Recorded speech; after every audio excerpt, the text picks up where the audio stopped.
Hello, everybody, and welcome to the Bear Pen. I am Adrian, or Aries, whichever you prefer, and we are here live for episode 3 of Thala Unbound. And we just want to give a huge shout out and a huge thank you to everyone that has been following us here on the Bear Pen, that has been, liking our stuff, that has been retweeting our stuff, and all of our subscribers that we've been gathering recently. It's absolutely wonderful, and we thank you so very, very much. We couldn't do this without any of you. And a few announcements before I dive into our wonderful cast that we have tonight. You can catch our Fallout show using the 2D20 system by Modifius every, I believe it's Wednesday, and I think it's 5 p.m. or 5:30 p.m. PT.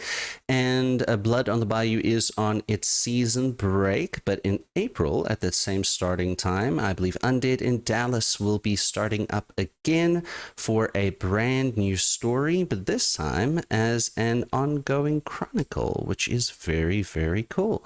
And you can also look forward to episode 4 of The Secret Life of Cats coming in April, and that is going to be a heck of a lot of fun. Once again, story told by our wonderful Cassidy. So I'm going to go ahead and introduce our all of our amazing players here. And Ari, unfortunately, who plays Asta, is not able to make this time slot anymore. But Ari is on other shows, and she is the storyteller for Undead in Dallas. So without further ado, let's dive in, and we're going to go around and have everyone introduce themselves and who they're playing. And if you would like to see what projects everyone are up to, well, I'm going to put a link right here in the chat for their Twitters, and you can follow them there. And why don't we go ahead and start with our new player, the lovely Ree. Why don't you tell us all about who you're playing and who you are? You are so kind. Hello, everyone. I am Ree, or at Big Dude Ree, all over the internet, and I am playing Amaris, the wonderful and enigmatic elf. I can't wait to meet all of you and share a story.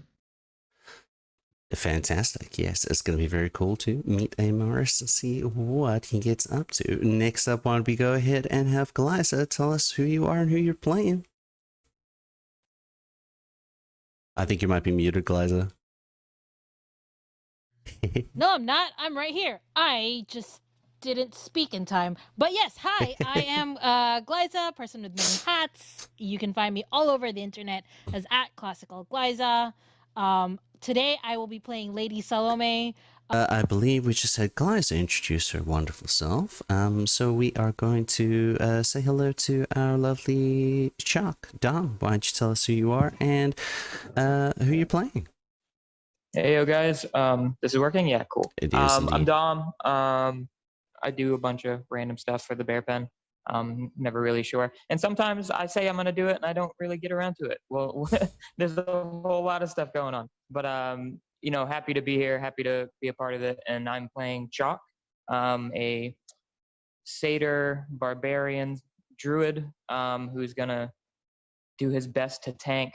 We'll see how it goes. Oh, yeah. Oh, yeah. All right. Next up, we'll say hello to Di. Why don't you tell us who you are and who you're playing? Hi, I'm Di. I am playing Zashi. They are a gnome Way of Mercy monk, and they're pretty amazing. You can also find me here playing in that Secret Life of Cats game coming up on April 10th. I'm excited to bring back Weezer. Who, me, chaotic, never. And looking forward to some other awesome projects. Oh, I can talk about this now, I think, over on the Cookout TTRPG reclamation campaign starting here soon on a Thursday coming soon. Come check me out over there as well, and follow me on Twitter at Dichromaniac, which is where I spend most of my time. Oh, yeah. All right. Next up is our lovely Guru. Why don't you tell us all about yourself? Hello, everyone. I almost forgot I was muted. That's that's like a big problem of mine. Anyway, I'm Guru. I'm the Golden Guru. I've played with Adrian before many times, and I've actually played with Ree and been here in the Bear Pen for a while. And I'm an aspiring writer, and I play the lovable water genasi, water of lore, do that's always willing for a good time and likes to make people smile and relatively enjoys life. Just like the cycle of water, pretty much nothing can get him down for too long, and he rise back up and continue on with life. And that's my character. Hopefully we can sing songs and have fun. For sure, for sure. All right, and next up we have the amazing Anne. Why don't you go ahead and tell us who you are and who you're playing? Hi, everybody. My name is Ann Pierce. You can find me at _AnnPierce_ on Twitter, where you can find out all the other wonderful places I'm playing games. I play games, I GM games, I write games. So check it out. And today I'm playing Tuxel. She is a swamp druid elf, and she thinks she just heard a noise. She did indeed. All right, so we are going to transition to our introduction here and get ready for Thala Unbound.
And we're back. All right, we are back. So, where we left off, the festival of, remembrance had been taking place in the city of Moranzen, and the Arch-Chancellor made a proclamation about changing the day into a day of reclamation, and that the old dwarven and human quarters would finally be reclaimed, as it had been at least over 150 years since the last sighting of any undead had been reported. The wall that had separated the section of the city was taken down, whereupon explosions rang out through the city. The cries of battle could be heard, and our Unifiers engaged with some assailants, which seemed to be at the heart of this disturbance, and were summarily, shall we say, ordered in a way, or at least asked quite certainly, we need your help here at the Guild of Keepers, because something that should not be possible has occurred. Being whisked away to the Guild of Keepers, they were informed by Lady Shan and Lady Mishante that the section of the guild that houses some of the oldest knowledge and artifacts, and also the sleeping roughly or so 1,000 or 2,000 vampires, which used to be the human residents of Thala that were able to be saved from the plague, were resting. The area itself locked off by powerful magic and should not be able to be entered except by being opened by 2 out of 3 of the most powerful residents within Moranzen, being Lady Mishante, Lady Ixalua, and Lady Shan. Upon entering into this underground vault inside the library headquarters of the Guild of Keepers. The members of the Unifiers had come across an interesting artifact or device of some sort that seemed to have put into stasis the platinum golems, which were designed to protect the area in case of intruders, however unlikely, as well as an odd circular shape or semicircular shaped indentation in a wall. Making their way further, they began to see signs of struggles and came across a dead body of a dark elf citizen, which Lady Salome did not know the name of per se, but she did recognize him as being one of the sons of one of the powerful merchant families in Moranzan.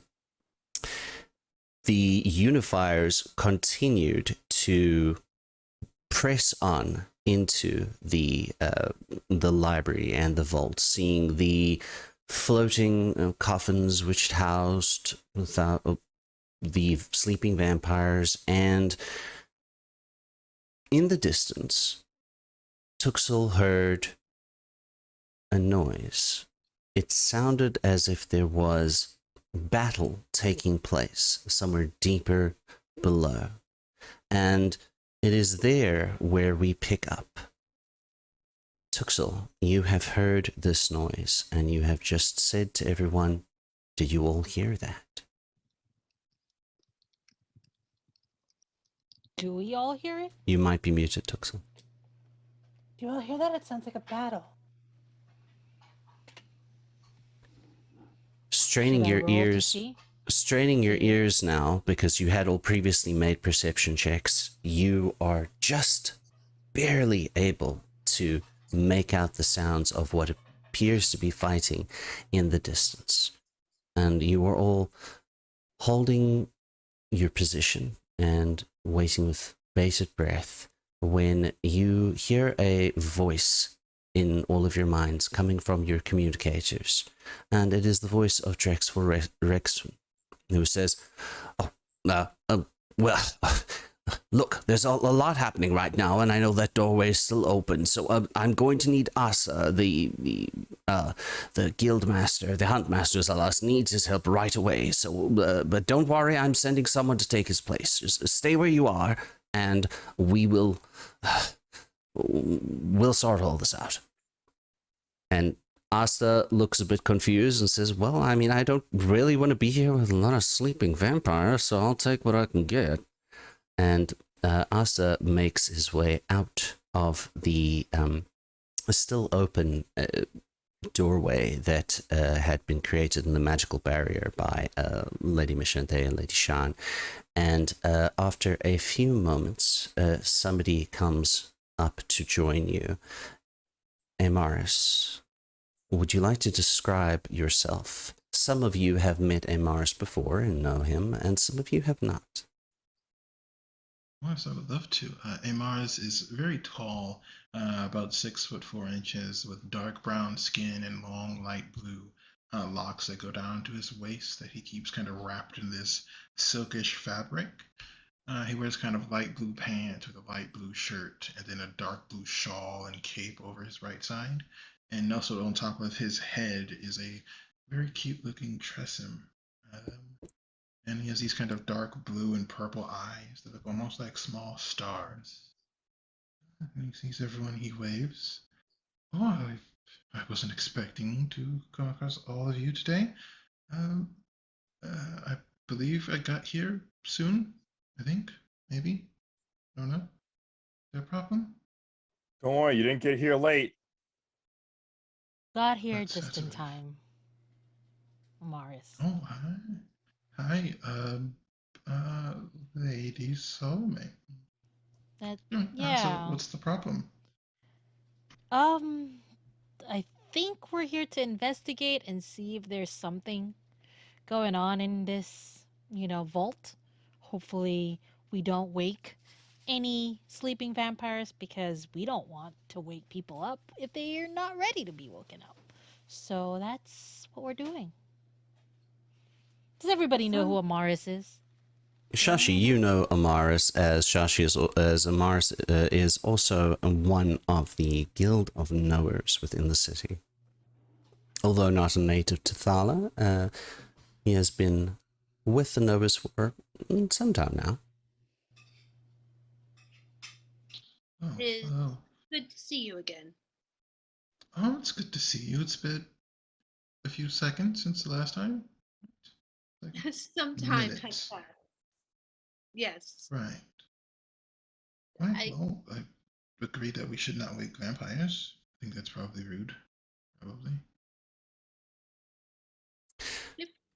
To re-describe the scene for everyone, you are at the doorway that leads out onto a bridge of sorts. There is, it is sort of a marble and stone bridge walkway that is about 15 feet across and 30 feet long, at which point it branches into a circle where there is a circular hole in, and then it continues straight towards the other side around about another 30 feet, to which there is a doorway.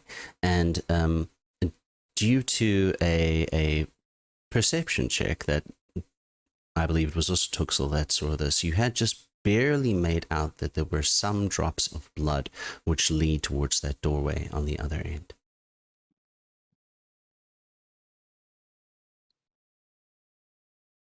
This does not look very pleasant. I The don't think it's sound, supposed to be pleasant. is it getting louder? Does it sound like lots of people fighting? Is it just like one guy hitting something? All of you make a perception check again, and Tuxel, I will allow you to do this with advantage because your keen ears had picked this up where others had not. That's a natural 20 for a 26. Ooh. I rolled a 9. I'm playing with the cat. I got a 5. I got a 16. We're talking perception, right? 20. Yes, indeed. Wonderful. I got a 9. So close to being 19. Tuxel, Shashi, and Lady Salome, you can hone in a little bit more, and you can hear that the sounds of battle are still continuing to a certain extent. And one more thing is picked up by those of you who got 20 and above. And you can hear just inside the other room that is across this bridge on this chasm. So it's like 60 feet away, then there's another inch away into this room. You can also hear a mild crunching sound.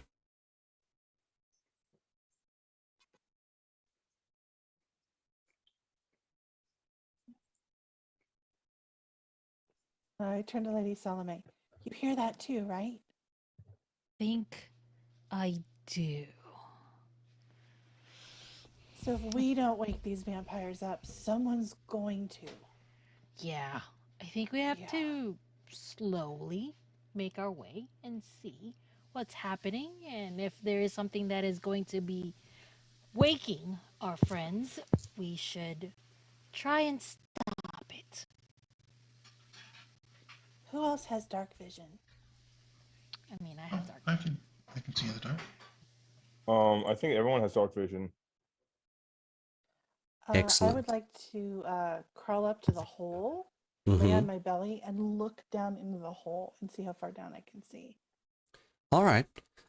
You go ahead and do that, but before you do that, as you had all wants to be quiet, first everyone kindly make me a stealth roll, please. Oh, we take 22. 18. 13. Okay. 10. 7. 27. Ooh. All right. You just hear I do go lurk. And he just disappears into the shadows. I would like to 27. cast a mage armor on myself. That's perfectly fine. Would you go ahead and say those numbers again for me, quick? 18. 18. 7. Okay. 10. Okay. 13. Okay. 22. Okay. 27. All right. Okay. Good to know. So, Tuxel, you begin crawling your way towards the hole, and I'm assuming that the rest of you are keeping a respectable distance, just moving along quietly.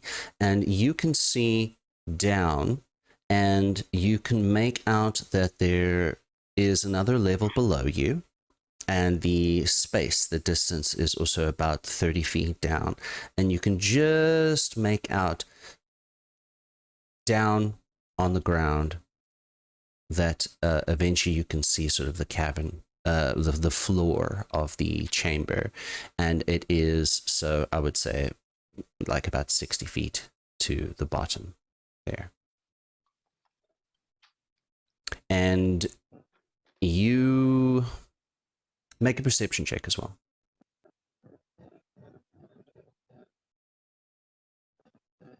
My perception checks have been bomb. That's a 24. A 24. Okay. It's very quick, but at the bottom of the chamber, you do see two figures that go rushing through this circle space. And one of them is dressed in the cloak that has the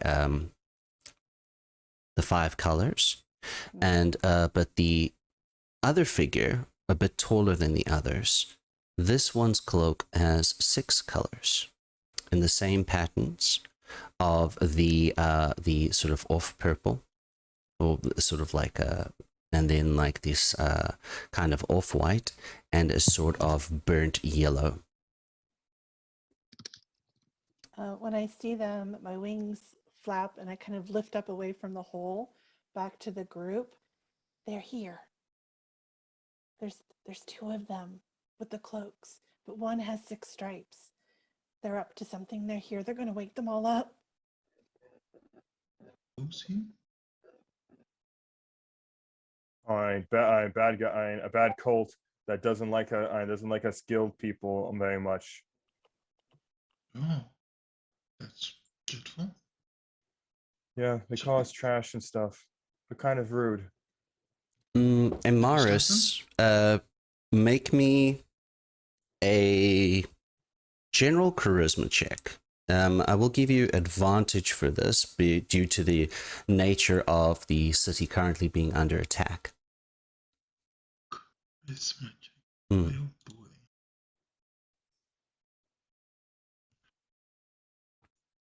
You said advantage. Yes, indeed. 14. 14.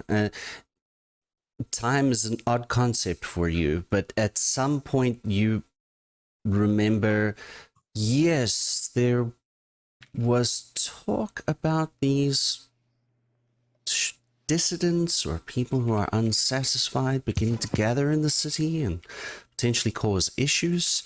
I remember this now, yes. So it sort of comes back to you. Oh, we should probably stop them then, right? Yes? No? There's way worse stuff down here, I'm pretty sure, other than just waking up some vampires. Relics before even the guilds were made are down there. Er, Let's not Definitely. forget time is of the essence. Mm-hmm. What is everybody's passive perception? 14. 17. 14 for me as 13. well. I think it's 13. Yeah, 13. I'm checking. All right.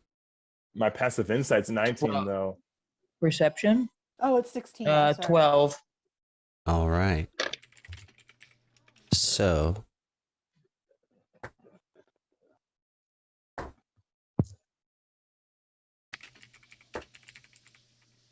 My Trism has a 15. You can see invisible stuff. all right. Question: who is nearer the back of the group at the moment?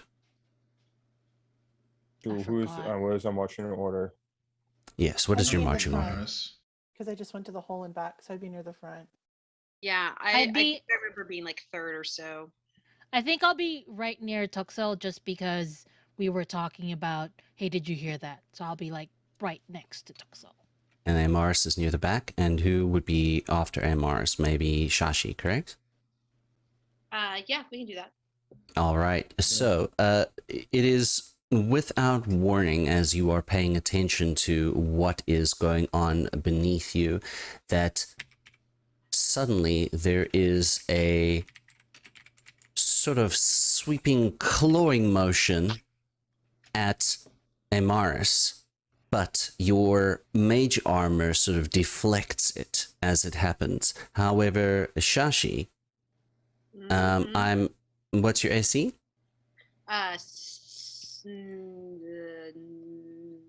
19.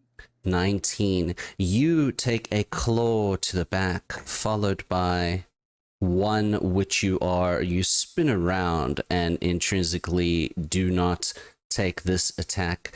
And so you will take 2 hits here. So you take 14 points of piercing damage. Whoa. And 14 points of piercing Yeah. damage, and also 14 points of necrotic damage. And please, Can I do evasion on this? you cannot. It is not a dexterity thing, and you could not see it. It was a surprise attack as well. They also had advantage. Also, I would like you to make a DC 15 charisma saving throw. Oh, that's a 17. Oh my gosh, my charisma's -2. That's a 15 exactly. All right, you make it. Okay, so your hit point maximum is also currently reduced by 14. Okay. And all of you now see, as Shashi sort of cries out in pain, that 2 still dressed in relatively good clothing, but definitely a bit gaunt looking, with completely red eyes of hunger, 2 vampires have appeared that seem to have been woken up by whatever was going on in the room across the way from you. I would like everyone to go ahead and roll initiative, please. And give me a moment while I get a book for this.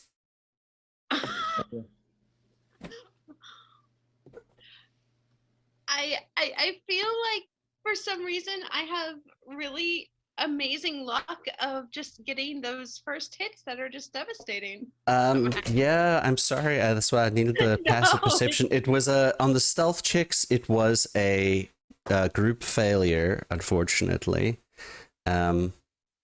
So Yeah, sadly, me and Sashi couldn't pick everyone up and just and Scooby Doo it over there. all right, I will ask you in order what your initiative checks are. So give me a moment here to write everyone down. Sorry, my cat is being extra awful.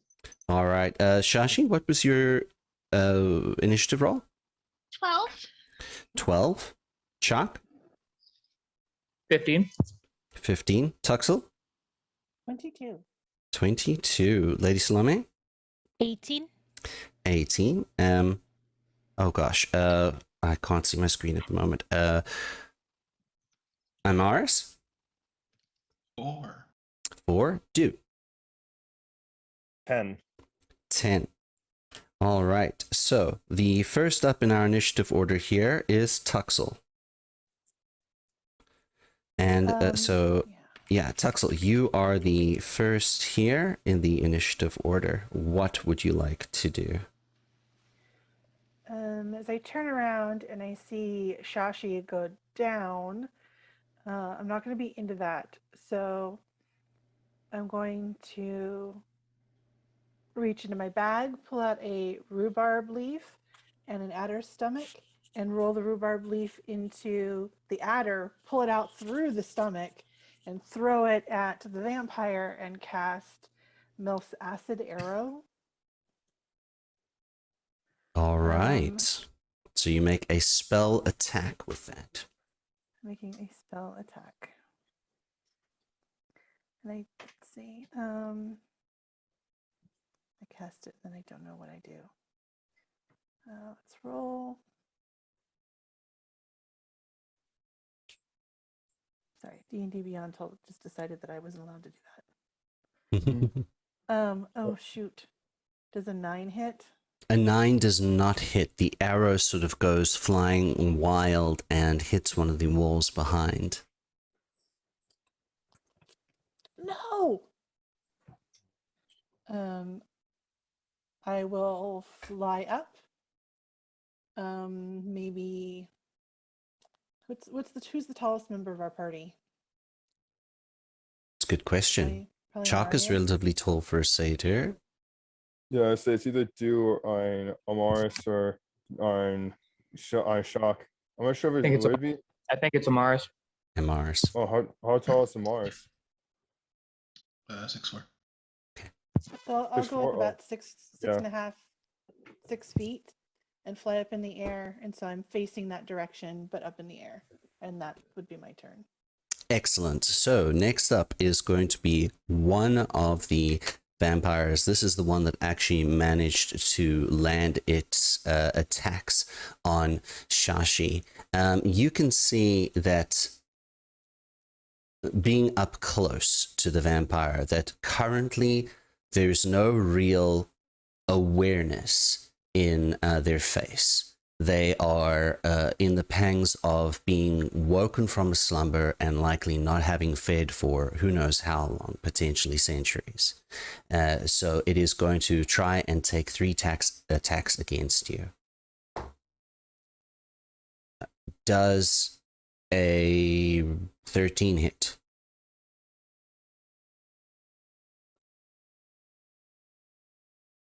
Ah, yes, Shashi's cat is not Yeah, here. sorry. No. 13. Yeah, no, 13 does not hit. My AC is. Oh, I had to minimize this. Did I unmute myself? Yeah. Yes, you did. Yeah, sorry. My AC is 19, so I avoid this one, thankfully. All right. So, in this vampire's state, it is not really relying on tactics. It's relying on pure animal instinct and the hunger. So the second strike also goes wild and misses, as does the third one. And which gives time now for the second vampire to try and continue its attacks against Amaris, as it was unsuccessful the first time. So Amaris, what is your AC with your mage armor? 15. Okay, the first strike hits. Wait, what was the first one for shields purposes? 20. No, that was a hit. Okay, then the second one also hits. And the third one is going to actually attempt to bite you. And that also hits. All right, so you would take... Can I shield any of those? Unfortunately not. They were also higher than what you would think. Okay, I'm going to intervene with the bite. With cunning words. All right. The bite was a 26 to hit. So you roll a d10, correct? And then I subtract that from its to hit. Yep.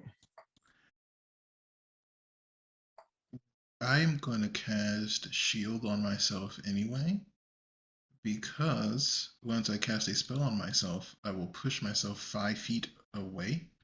So that should hopefully remove me from being in range of at least some of those attacks. All right, we shall see if that takes effect at this moment. What was the d10 you rolled, do? It was a 2. So if the cutting ward started out, and if he wants to use the shield, maybe that would help him out. I don't know. At least from the first one, if he gets bit from the first one, at least he'd be out of range for the last 3. So what I'm going to do for this, because the bite would actually grapple you. However, due to Imaris's ability, we're going to make this you can make a check. We'll call it an Arcana check, and it will make a strength check just to see if it manages to hold you. 24. It bites into you and is attempting to actually grapple you. You do take the damage, but your spell, the force of your spell sort of kicks in and pushes away. What does this look like? Just as the kind of glowing shield appears, he is almost hit with an actual kinetic force as he's kind of forced back, almost like a miniature explosion. Awesome. All right, so your total damage here is 23 points of piercing damage and 7 points of necrotic damage.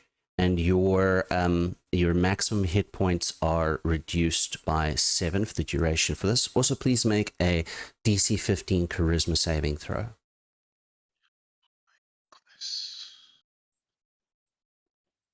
Sorry, I tried helping you, buddy. 12? All right, Imaris, you do push yourself back through instinct. Your spell casting is rather refined. You have spent a lot of time at this, but as you push yourself back, you feel that this vampire that was attempting to bite you is not a threat to you. And oh wait, is that charm? Is that a charm effect? It is a charm effect. Do you have resistance? Oh, I get advantage. I'm at if. All right, go ahead and roll 17 with advantage. Hey. All right, the feeling does wash over you, but you manage to shake it off. Next up, it is Lady Salome, and then Chuck will be on deck after Lady Salome. All right, so I am going to Eldritch Blast it, as I do. Specifically the one that tried to bite Imaris. Very good. I'm just gonna roll it here. 13. First one. 13 does not hit. The second one, 18. 18 hits. All right, go ahead and roll your damage for that. All right. That is a 3. And then I'm gonna use I'm gonna use my second action. Attacks per action is 2 attacks, right? According to this thing. Yes, but the Eldritch Blast counts as an attack action. Right. But I can do one more. Not this way. You can take 2 attacks with a weapon, or because 2 Eldritch Blasts. Yes. That makes sense. Okay. And then I'm going to look at my bonus action.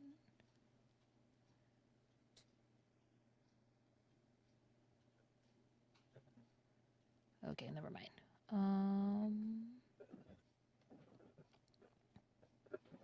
I'm just gonna move forward to stand in front of Imaris.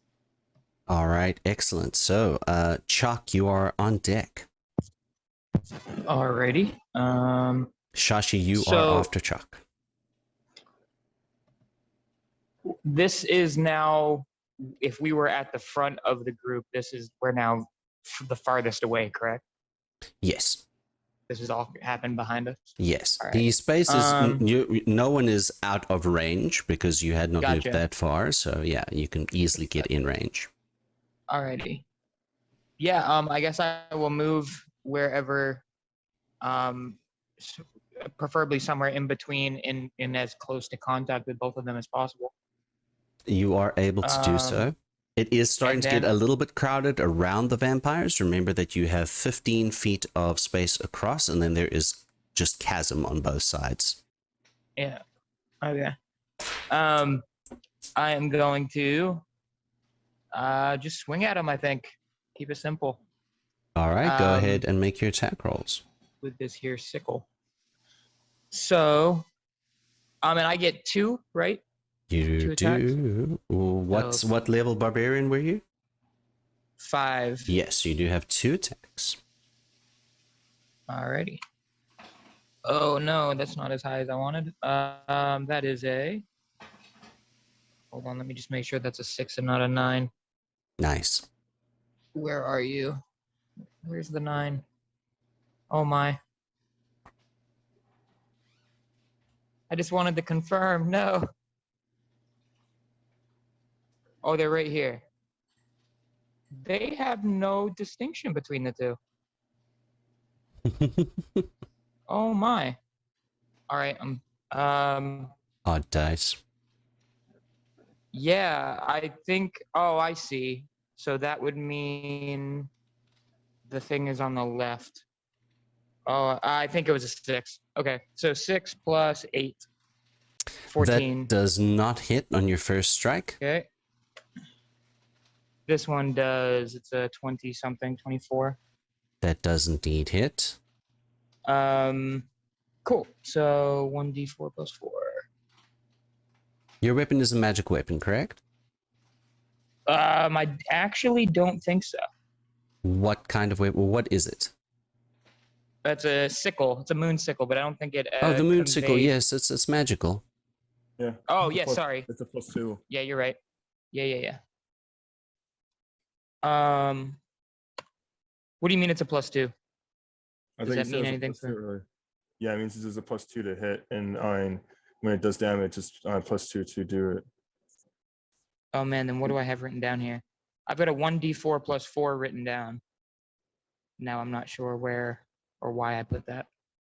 Oh no, that might be just because it's the modifier. Because there's it adds your modifier and the damage, and if it's a plus weapon, it goes on top of that.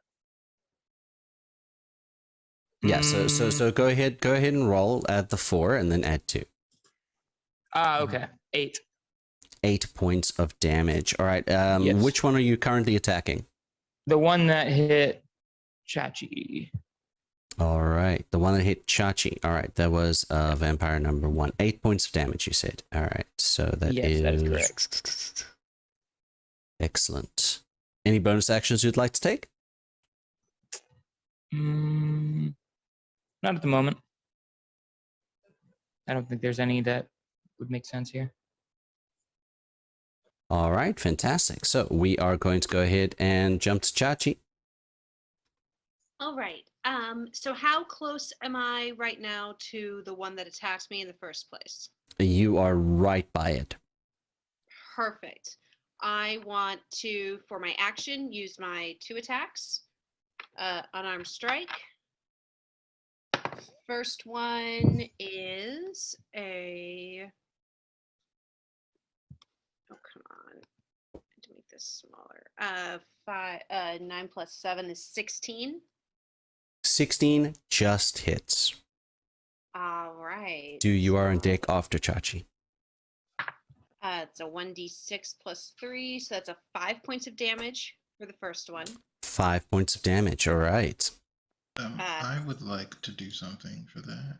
I would like Yes. to use violent attraction to add an extra D10 to that, because I think monks' fists are considered weapons, right? They are. Yeah, I would like to add an extra D10. Okay, go ahead and roll that. Oh, that's a 9. A 9. So that's 14 points damage in the first hit. Nice. Does that, how long does that last? Is it just for the one? Mhm. All right. that Hey. one What does that look like, Amaris? As she pulls her hand back, or as they pull their hand back, their hand just before impact seems to double in just weight and density, almost becoming as strong as steel before crashing into the person, and then going back to normal. Nice. Yes, I love that. And I love the idea of like the dragon mark, like hitting the hand and with the extra magic that you're supplying, like glowing like just a little bit extra with that extra weight and force of it, just like tag team. Love it. All right, second unarmed strike, 15 plus 7, that hits, and those are bad numbers for my math brain, but if it's 16 hits, the 15 will. Does indeed. It's another 2, so that's another 5 points of damage. All I would like right. to do it again. Excellent. So roll another d10 there. All right. That one again. That was a good one. It's a 6 this time. 6 plus 5 is 11. All right. Are you going to be doing any bonus actions? Yes, I am. So I'm going to do Flurry of Blows, but as a part of my Hand of Healing, Mm-hmm. when I use Flurry of Blows, I can replace one of my unarmed strikes with the use of this feature. So for the first Flurry of Blows, I'm gonna do one more unarmed strike. That which is not gonna hit. That's a 7 plus 7. That's only a 14. All right. But then with my second one, how I'm going to use my movement if I'm far enough away, or otherwise just reach out and touch Amaris. Sort of flip back around, the dragon mark traveling from one hand across to the other to reach him and heal him for 1d6 plus 3. Go ahead and roll that, Chachi. So that's 4 plus 3 is 7. Excellent. Thank you for that. Of course, thank you. All right, fantastic. So, you are going to stay where you are or move away? I am. I think somebody's fan might be blowing against their their mic. I'm going to. You know what? I'm gonna back up a little bit, 10, 20 feet, just so I'm not within like super close melee, but close enough that I can be back in the fray, but not right there. Would you like to expend a key point for your Step of the Wind for the disengage action? Yes, I would. Fantastic. All right. All right, excellent. So, with a couple of well-precisioned strikes, Chachi, you managed to slip and slide back just as this vampire is wanting to take another swipe against you with its claws, and you have no damage. And you are on deck. Awesome. And Mars, you are next. I'm gonna see do, and I'm gonna see do. Look at the two vampires with pity and sorrow, and you're gonna see him take out threads from his like around his shoulder, and he pulls them out, and they look like like guitar strings, and he takes his his rapier, and he strokes him like he's playing a violin, and he says, "You're not long for this world." And there's a puddle that like the one that Chachi just ran away from. There's a puddle that ends up there's a puddle that appears underneath him, and you see a reflection of a moon, and I'm gonna hit him with a moon ray.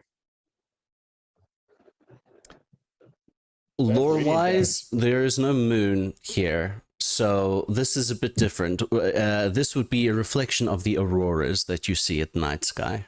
It's just flavor-wise, it would be the same spell, but replace every word moon with aurora. Gotcha. There you go. Yeah, it's aurora. Yeah, it's aurora beam. All right. And upcast to level 3. To level 3. And they need to make a dexterity saving throw, correct? Constitution 16. Constitution 16. All right. So we'll go ahead. They are basically right next to each other. So we shall see here. The first one fails. The second one makes it. All right. So go ahead and roll your damage. I did. And the one that failed takes 32 damage, and the other one takes 16.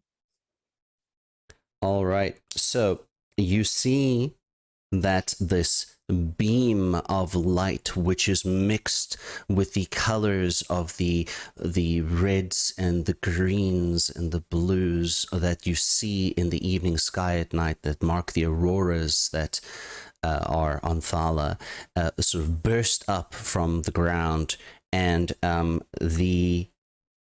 both of the vampires, they actually screech out in this intense pain as this radiant energy hits them, and they fall to the ground, And you can see, those of you that are close enough, the red that was coating their eyes disappears, and their faces get very still for a moment, and they look up, and then both of them turn into mist and begin slowly drifting back towards that room on the other side. I'm sorry. I'm sorry that that went so quickly. And he puts his sword back. I just, like you said, time is of the essence, and I don't want to waste any longer. I apologize, Shashi. I was not paying enough attention. I should have been able to protect you from that. It's quite embarrassing. Are you all right? Yes, I am. It will take some time, I think, to be back to my current state or preferred state, but I'm alive and relatively unharmed. And you, I see that they tried to inflict the same sort of unnatural curses on you as well. This is but a minor scratch. Be killed in a year? Yeah, I think, yes, yeah. So, no problem.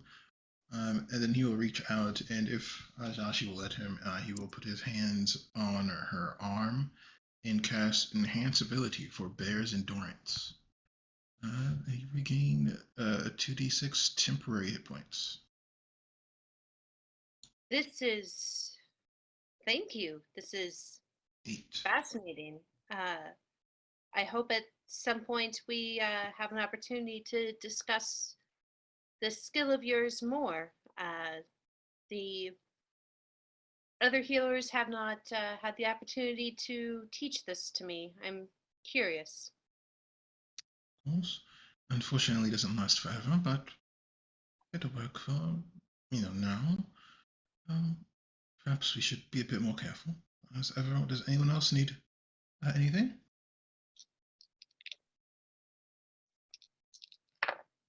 No, You're muted, Glazer. Lady Salome turns her back on him and says, "Let's go," and just moves forward. The door or through the hole? She's Try gonna it with jump to pride. the hole. Well, Lady you know what Salome they. goes down the hole, I follow. Yeah, I look too shocked, and I'm like, well, I guess the fastest way to your destination is a straight line. From point A to point B. So, Lady It's, Salome, this is 60 feet down. She brings out her magic item of the broom. Excellent. And she will ride it and float down. If I look over to Emerus and Chalk, and I'm like, I have a spell. If you guys want to jump down with me, you won't be hurt at the bottom. Let's do that. And if you want to come Sashi, I have enough for you too. Thank you. That is very gracious. I appreciate it. And you just see him just like open his mouth and just like blows bubbles. You all guys get it sucked up into the bubble, and we all go feather fall downwards in a bubble. This is odd. Very nice. He's like, hey, he goes, hey man, it beats falling. Very nice. You all float down the hole or fly down the hole in a very, very lovely fashion. And as you make your way to the bottom, you can see that behind you, there is, facing in the other direction, there seems to be another room around 30 feet to the rear of you, and 30 feet ahead of you there is a doorway against the sort of now this deep the stonework of the cavern floor here. The direction that Tuxel had seen the two figures running was sort of towards the doorway that is in the stonework. They went that way. I am sitting very elegantly on my broom, like a very elegant, drow noble, and just floats over there too. Excellent. Everyone Oh, and I make cast greater invisibility on myself. fantastic. Everyone, would you make a perception check for me, please? I will also take survival if you would like to use survival instead. Ooh. Perception or You'll just get different 23. information. One perception. it's a 10. Either way. Let's call it perception. Okay. Got a 7. Okay. 8 on survival. Okay. 23 for MS. Mm-hmm. Lady Salome, what was yours? And do? 22. 22. Do? You might be muted, I think Guru. I'm muted. I have an 8. An 8. All right. This time, Emaris and Lady Salome, perhaps from the scuffle upstairs, you are a little bit more alert now to your surroundings and what is going on. So you actually do see that there is quite a bit more blood. That looks as if someone has been losing a lot of blood that is going in that direction towards the doorway. This does not look good. Question, DM. What would I Yes. have to roll to see, to know if vampires would wake up from the smell of blood? We'll make that history. Yeah, like, sometimes people wake up for, the smell of breakfast. Mm-hmm. I don't like the idea of that one, everyone. Yeah, history.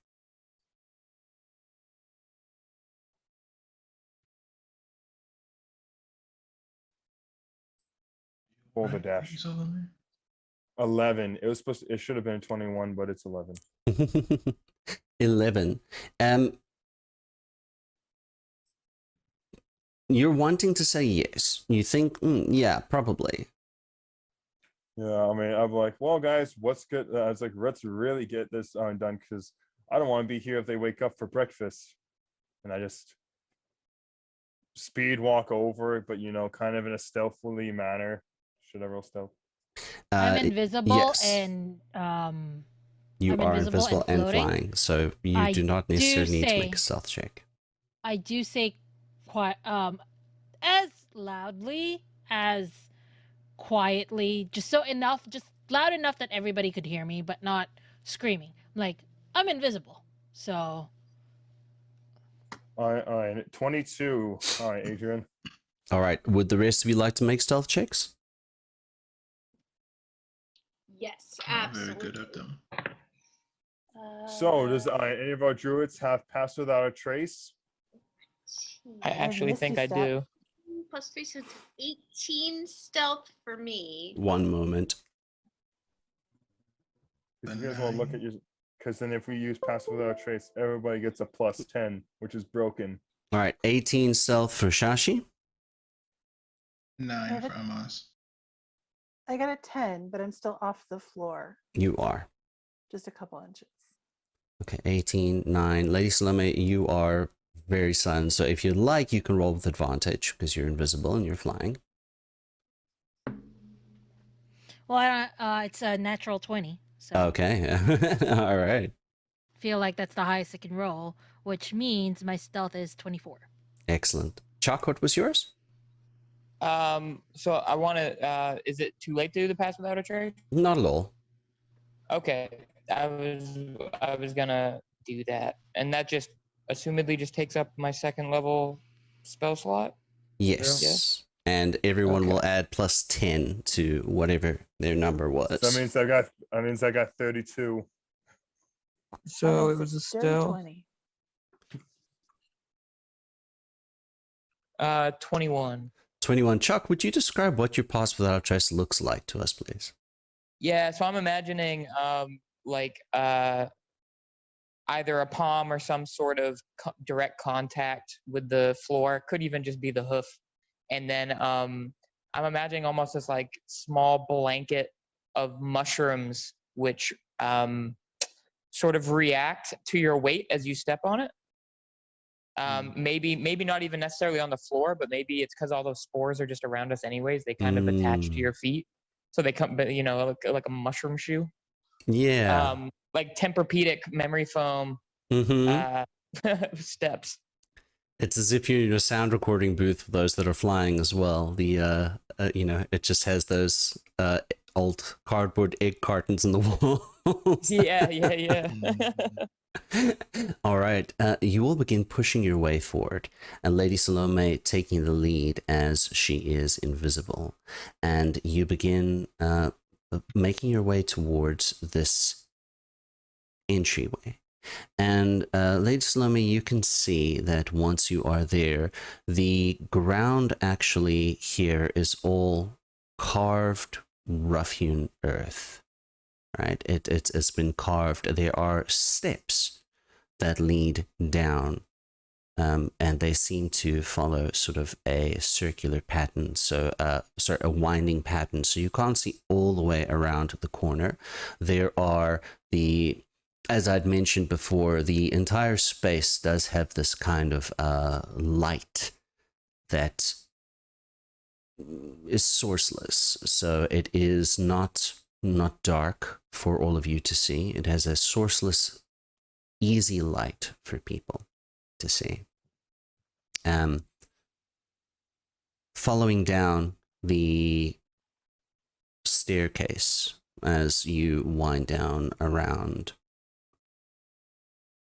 10, 40, 50, 100 feet. Finally, the staircase ends, and it widens out at the bottom into what appears to be an exceptionally large natural cavern. Lady Salome, coming from the Undercity, this is not a space that is something that you would be unfamiliar with.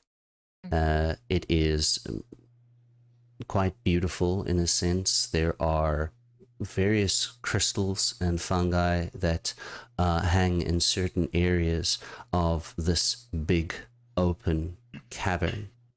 And at one point, you see about 100 feet away from you, there appears to be a pool of water that is quite large, which has a sort of light glow about it, but that's not the most striking thing.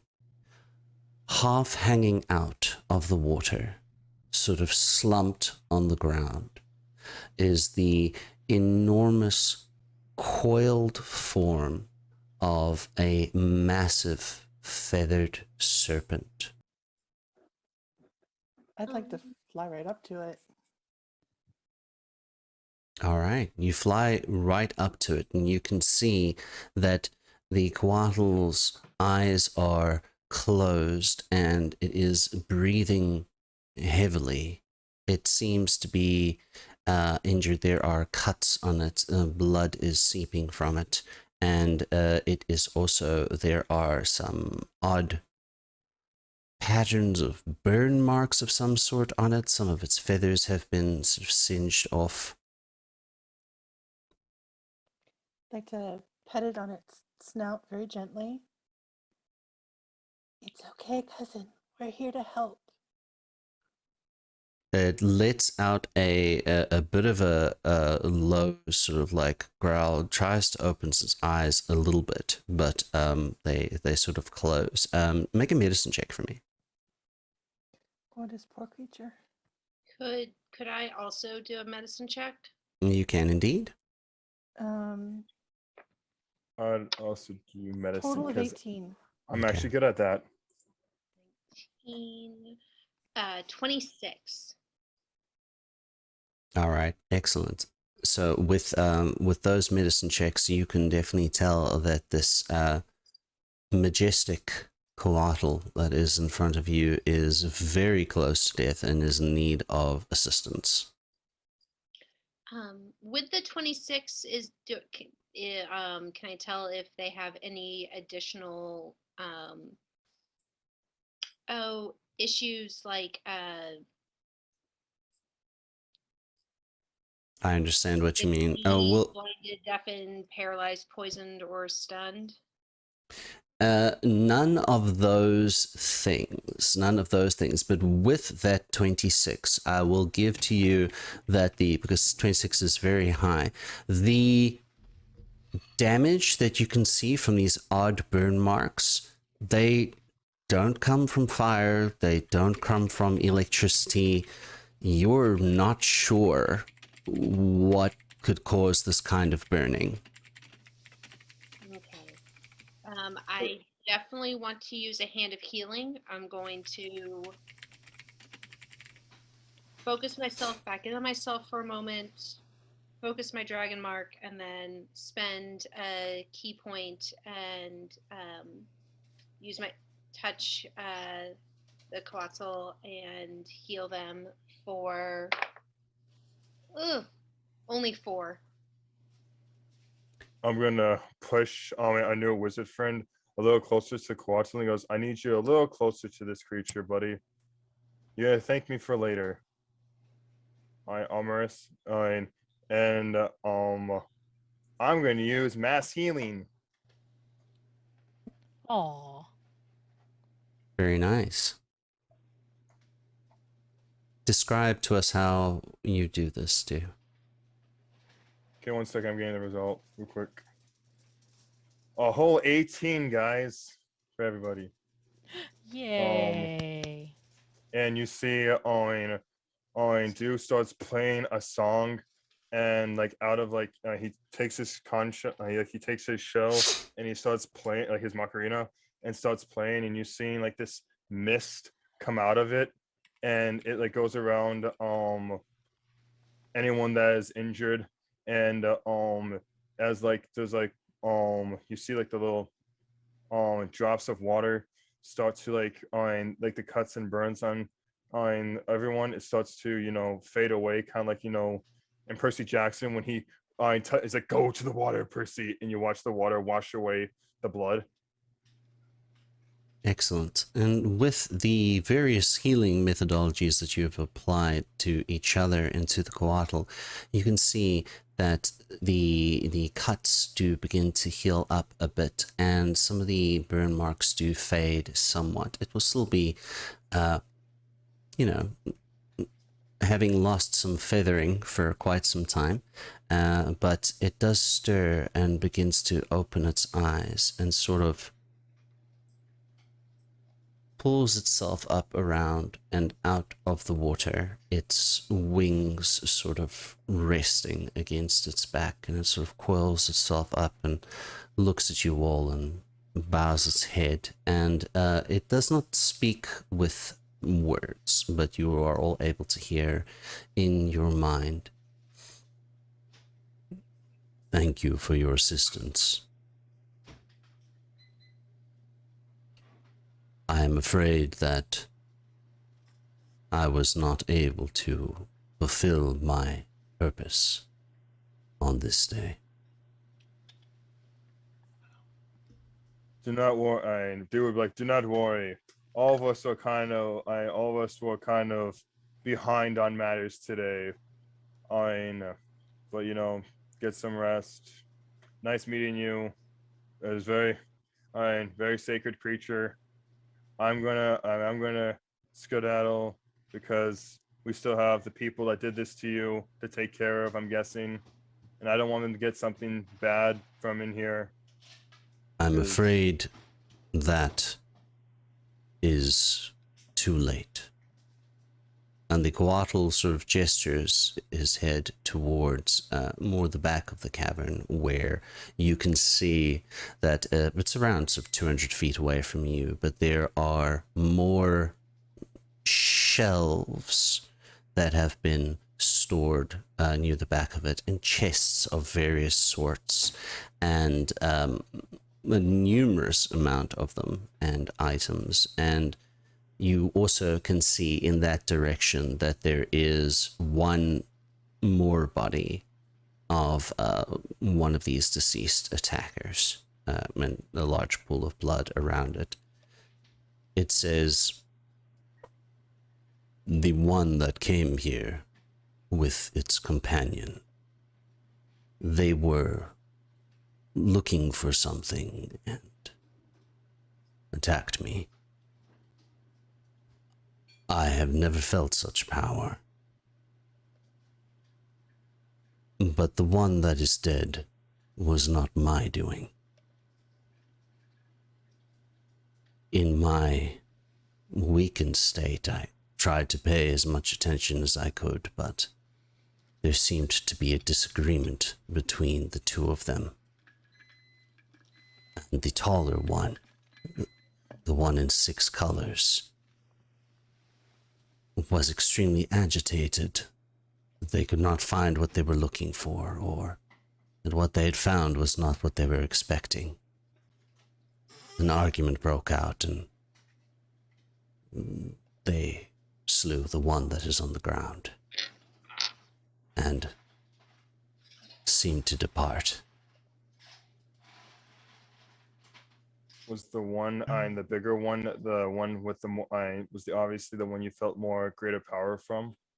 Or are they both kind of, bad news? The one that made an exit is the one that damaged me, so. By the description, would I know anybody that is like that?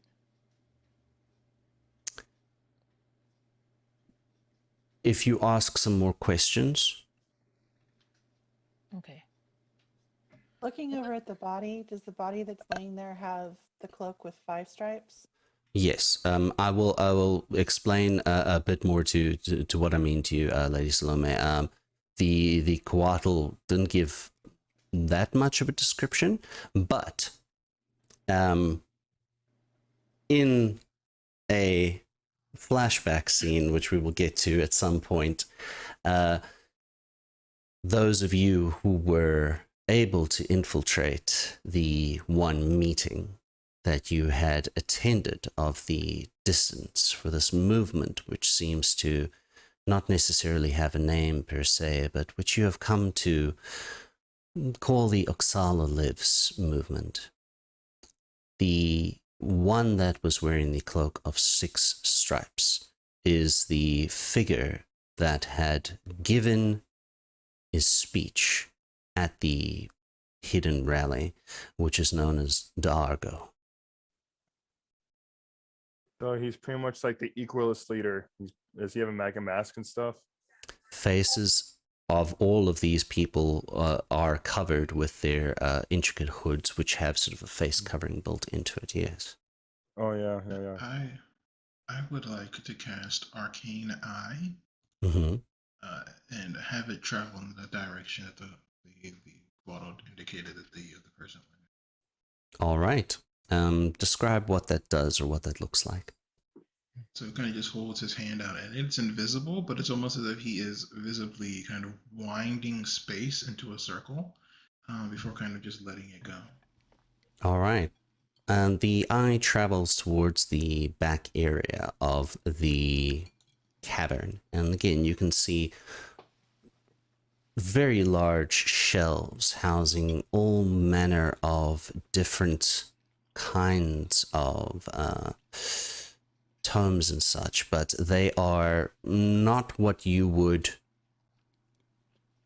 They're not written or bound manuscripts as such. A lot of these shelves hold tubes which have writing on, and inside these tubes there are things that are held which, not being from this world, you are not particularly familiar with what might be inside there, but there are closer towards the back of the cavern. There are not even these tubes. There are what appear to be tablets that are hewn out of turquoise, turquoise being one of the substances here on Thala, which is actually grown on special turquoise trees, and they are these. It is nigh indestructible. It is also one of the power sources of the many Arcanatech things that run here on Thala, such as the skyships are powered by turquoise, as are the monorails and the cable cars, etc. And these tablets are made out of turquoise, and they have writing on them. But when you get to this section of the back area, you see that a lot of the shelves, some of these shelves, there are just tablets lying on the floor, and near the back wall of this cavern, there is a semicircular indentation, which looks as if it would have originated in a sphere that would be about 15 feet diameter. Wait, does it look just like the one we found earlier? Well, I guess we figured out where that came from, huh, guys? Oh, we should Here, they are continue after related. these people.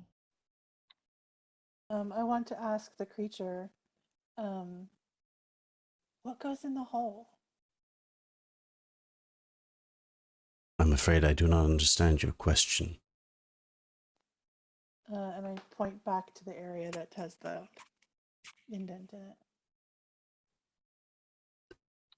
It was not something that I was able to see from where I am, but I imagine that this is where the taller of the two took their departure from. No. Something which should be impossible in this space. Can I roll Arcana? Because I want to see if it's a magical thing. Sure. I think it's teleport. Are you all ready to continue? You need a moment?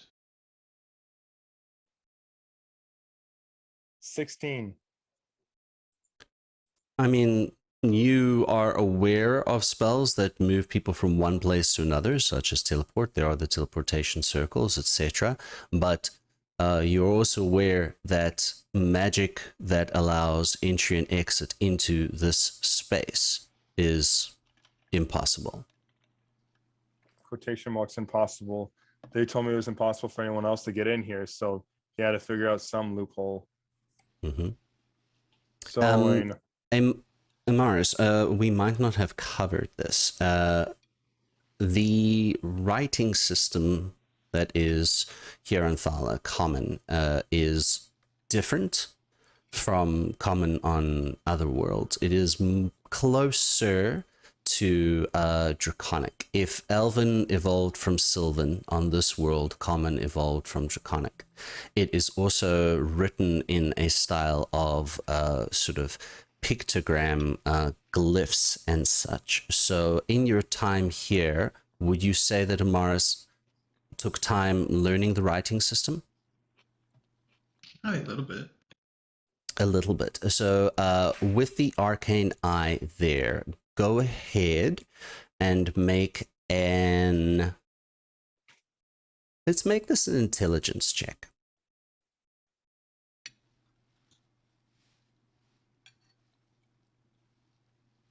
S- 17. Mm. I'm smart. 17. So the writing that is on many of these tablets here seems to be written in this world's form of Draconic, which is connected to, as I said, the common here. And but even this Draconic is very old, very old. You can sort of make out by the titles that are on the shelving sections, various names which you associate with the names of noble houses.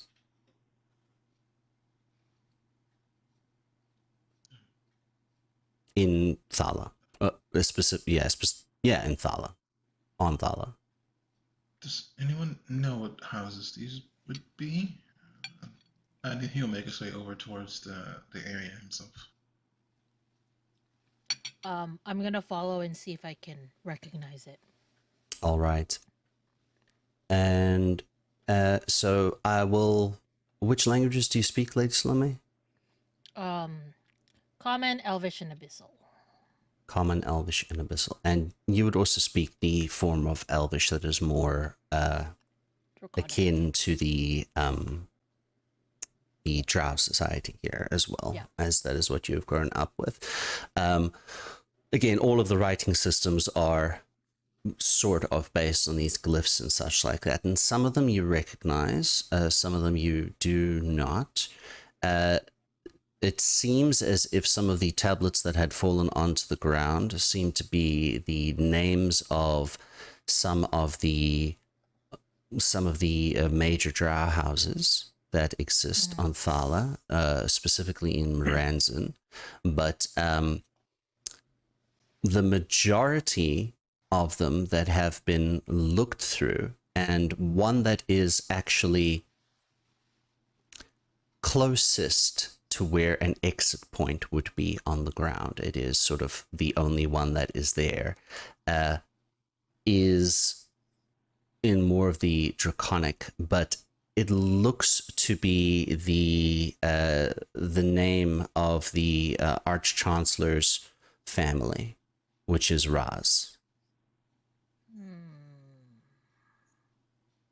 Interesting. And being a keeper, and that's keeping knowledge is your purview, you recognize how this thing is set up.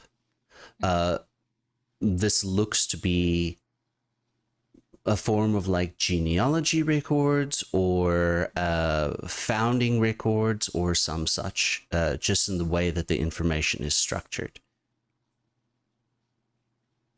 I turned to Omaris and I said, "Hey, it looks like they were looking at some family trees, and it looks like it's related to noble drow family. This specifically, the Arch-Chancellor's. The Arch-Chancellor is the Platinum Dragonborn. Yes, but this one is, Yeah. more on the draconic line. Your family here? I don't know. Is my family here? Make an investigation check. Can I help? If you like. My it's 19, so I'm good. All right. It takes a bit of time. You follow the sort of shelves a bit more towards the front of the cabin entrance, and eventually you do find your family's name on a shelf there with some of these tablets and stuff that are there. These are very old, and the spelling of Bowstone is not what you are used to. It is it's different, so it looks as if it is changed over the millennia. But you're pretty sure these are records of the earliest members of your house. Yeah, they're right here. But I don't think that's what whoever was here was looking for. I don't even know if it was an angry, punching and breaking of stuff, or if it was targeted. Would I be able to tell that if I do another investigation? Like if there's a reason why it's that one, or if it's just a result of Would it be a fight? on? Would it be in investigation, or would it be more of an insight, trying to peer into what people Yeah. are thinking? Like, If all of you have made your way there, where the rest of you, I'm not entirely sure if some of you have stayed with the Coatl or if all of you have joined there. Those of you who have joined near the records, you can make an insight check. Lady Salome, being one of the keepers, your bonuses apply here. So you are able to spend a minute thinking about it, roll with advantage, and you have your expertise. So this is your job. Natural 20, 29. All right. 12. 12. I got the 12. This was for what? Perception? Insight. Insight. Dun, dun, dun. I'll tell Red Eye 9. to put the stuff back as well. Okay. The tablets on the ground is when I walk over there. Okay. And just to let you know, Red Eye is my unseen servant that wears a cloak, so he's able to be seen. I guess they don't have an actual form. If they go over, I want to keep talking to the Quaddle. Okay. What did you get there, Salome? Just double checking. Okay. It's double my proficiency, right? Mm-hmm. So 18 plus 8, 26. 26. All right. So both Du and yourself, Lady Salome, thinking about what the Coatl has said and looking at the scuffle here and looking at what you have experienced so far with the members of the Oxala Lives movement that you have slain or seen, and the ones that you have spoken to here, you judge that this attack here seems to have been targeted specifically at these records. And initially, to your mind, it seems as if they were targeted towards records of the major drow houses. However, with those wonderful insight checks, that doesn't seem to have been the true reason. This seems to have been why the other person was killed. You have not removed their mask yet. But the true reason of coming here was the records on the Arch-Chancellor's family. And whatever was found here was not to Dargo's liking. I guess they must have been well, Lady Salome. As sharp as our minds are, much sharper than much sharper than our swords. He puts up puts the Arch-Chancellor's tome back, his family's tome back into the shelf. He goes, they might have been looking for inconsistencies or something to point out, because that could ruin certain noble houses. But I guess that this one seems not to be lying. So Could be. Let's go check that body. I want to see whose face is under that mask. a part of me is hoping it's not a drow. You and I both. And then I go there and lift up the mask. Yeah, I use Mage Hand just to pull off the mask. Oh, okay. I don't want. It's and there's blood all over the place. I don't want to step in his blood to pull off a bloody mask. Dude doesn't want to touch that. All right. So you pull off the mask. I just need to double check some facts here quick. We had written down your father's house, correct, Lady Salome? Yeah. Which house was it? I didn't write it down, but we did have one. Definitely Okay. from. Okay, so we will go over that again. So I'm just So no, it's not your father's house. But Cool. this you recognize this figure. It is the son of House Metzley. All right. And That is- his name is Chiron. You know that his sister Philandria and himself are what is essentially left of the next generation. They are fairly young, barely in their, barely adults by elven standards, and that the Grand Matron was meant to ascend to the Undying Court, and her daughter was meant to take the place of Grand Matron, but the daughter and the husband died on an accident that happened on some of the rivers and the lakes. That we're used to. Indeed. Oh snap! That means one of the royal houses of Drow, and the family line is finally dried out. Well, in this case, it would have been the eldest child that would have taken the place as either matron or praetor. So the next in line after Grand Matron Ilia now would be Philandria. And Philandria So is fine, right? As far as you know, Philandria is fine. Cool. Was she that one lady that wanted us to go to dinner with her that one time? When we met her? Indeed.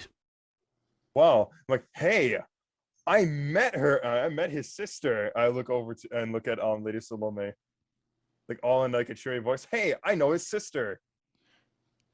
Yes.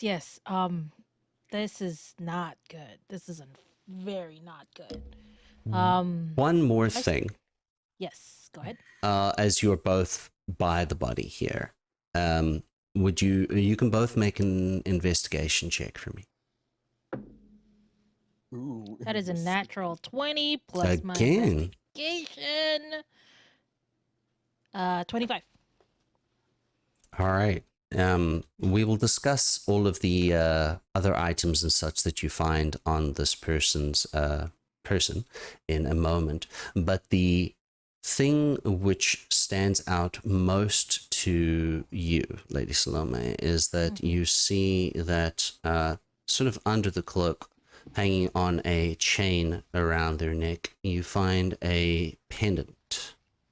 It seems to be a silver pendant, and it has a symbol on it, which looks almost like 3 threads, with thick threads sort of intertwining around each other. Yeah, and the way that it is designed and it is placed, it's almost as if was to this person at least a holy symbol, but you do not recognize it.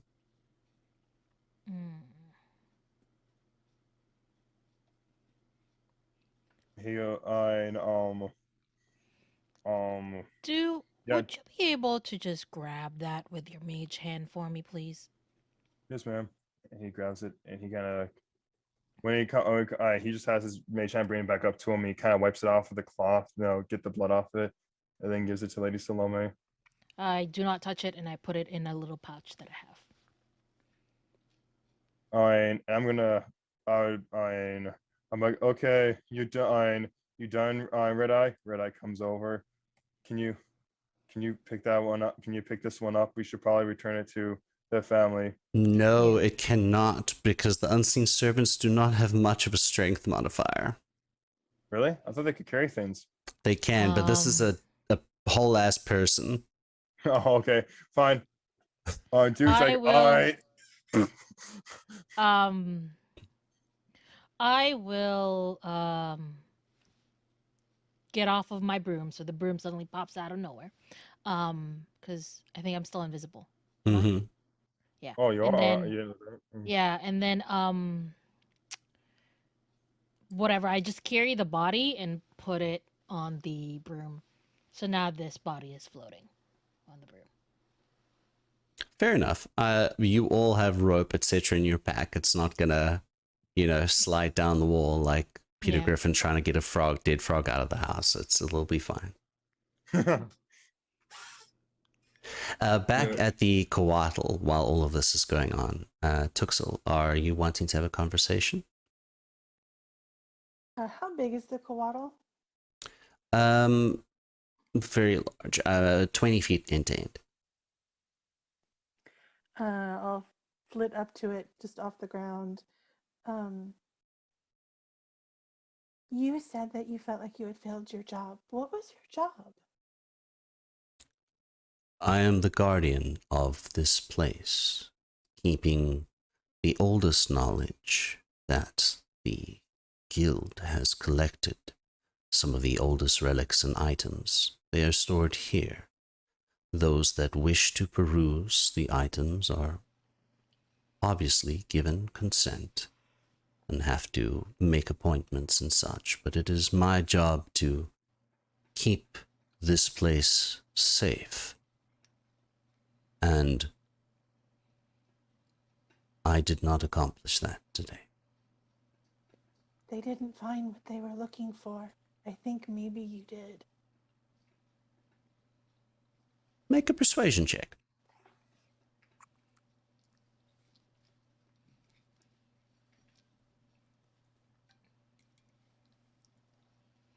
18?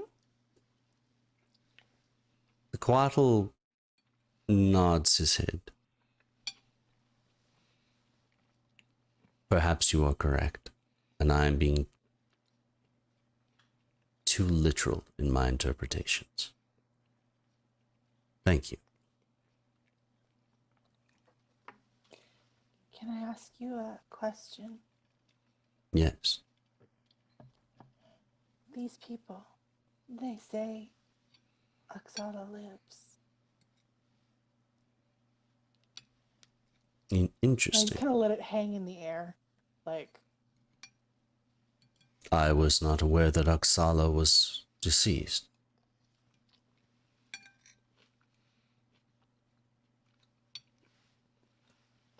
do you have a message for when we return outside?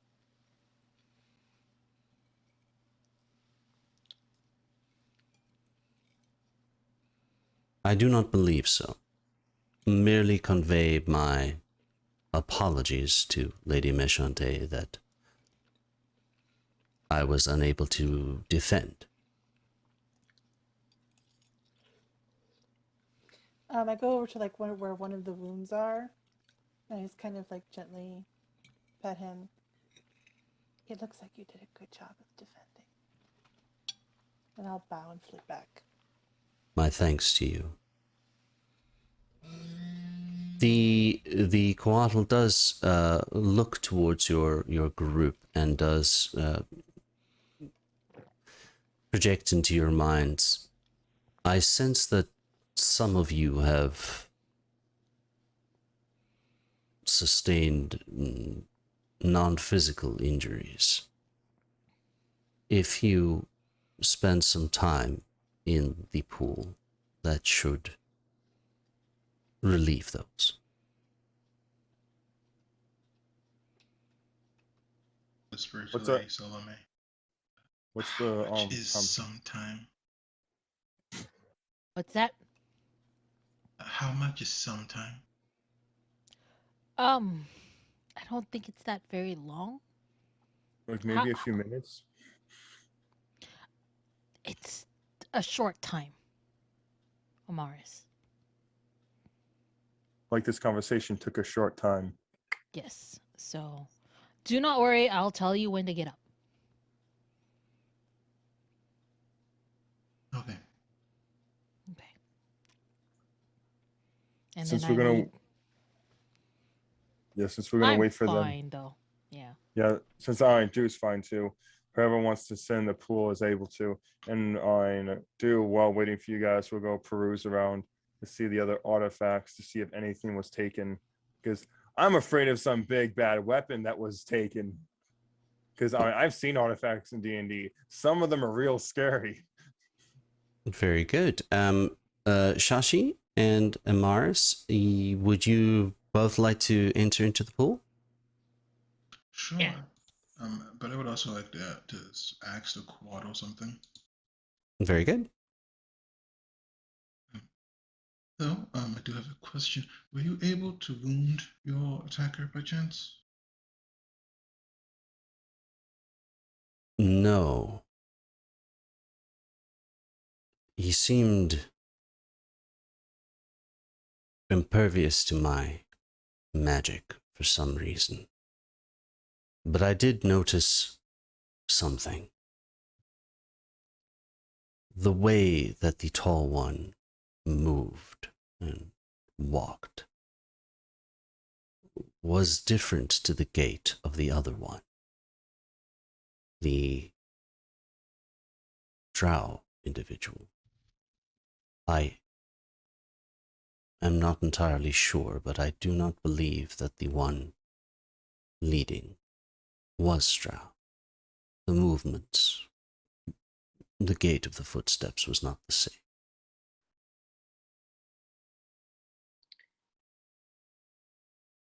And soaking into this water, it does have a light blue glow that comes from it, and it is a very pleasant temperature. It is like a hot spring that is just right, and it has the effect of casting greater restoration upon you. So that reduction in your hit points, it goes maximum hit points goes back to normal. It doesn't heal you, just but it's 'cause like greater restoration. Chalk probably needs a bath. Seems about that Interesting. time. Got a lot of chalk. Chalk. Yeah. You get into the water, and this is not something you've experienced before. No one has cast greater restoration on you before. But for the time that you're in the water, it feels as if your mind is not shared or Oh man, connected. Chalk just became a magical water bath addict.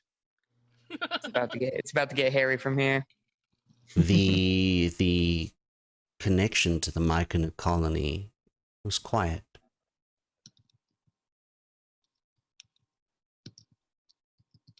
All right. I imagine Chalk probably simmers in that sort of what maybe lowers himself and is a lot more reserved and quiet than he might normally be in such a bathing opportunity.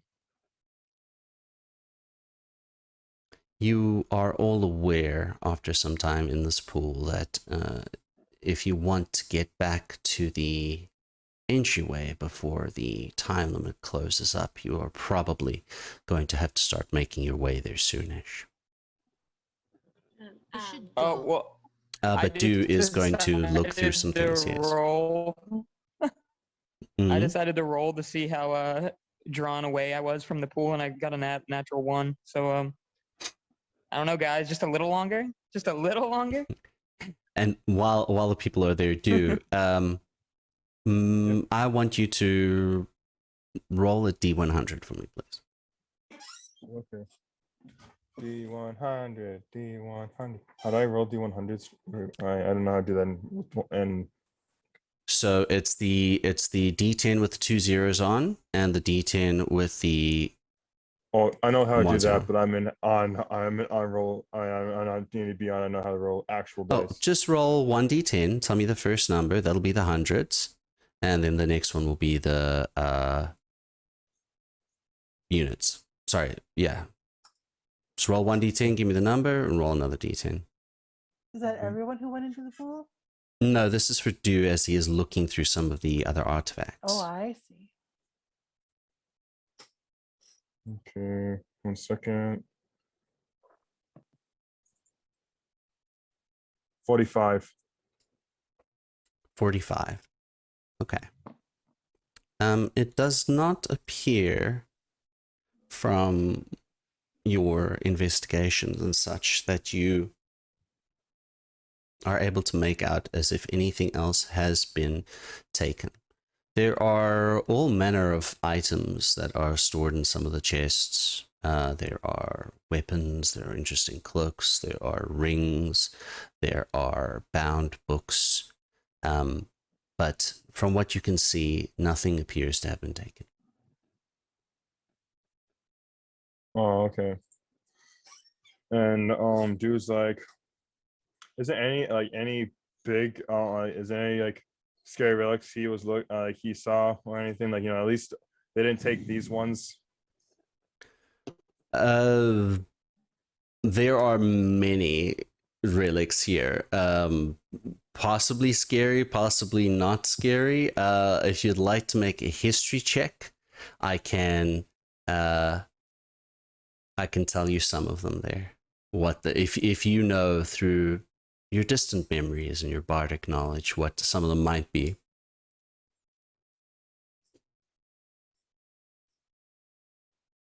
The short time ended yet. Oh, 13. I mean, dude's like, well, looks like everything's in order. And I guess he had to leave. It seems like the conflict was pretty fast because we got here almost right behind them. So, and he kind of just closes the chest he was looking at and puts the thing back. And he's like, I gotta go. After getting absorbed in his research, runs back. And he's like, guys, I think it's almost an hour. It really should go. My friends, if Chalk does not want to leave, we have to drag him out. But I am going to go ahead and head there with the body. And then I just start to go. I'm like, don't worry, I'll go get Chalk. And you see Dew jump into the water, and he's that friend, he's the dad. After the one's like, no, I'm never leaving the pool, Dad. I don't wanna. I'm not pruny enough yet. I Joshi, they probably, once the invitation to the pool was offered, probably stripped down completely naked and jumped into the pool and spent some time on the bottom, if there is one, in a classic sort of meditative cross-legged pose.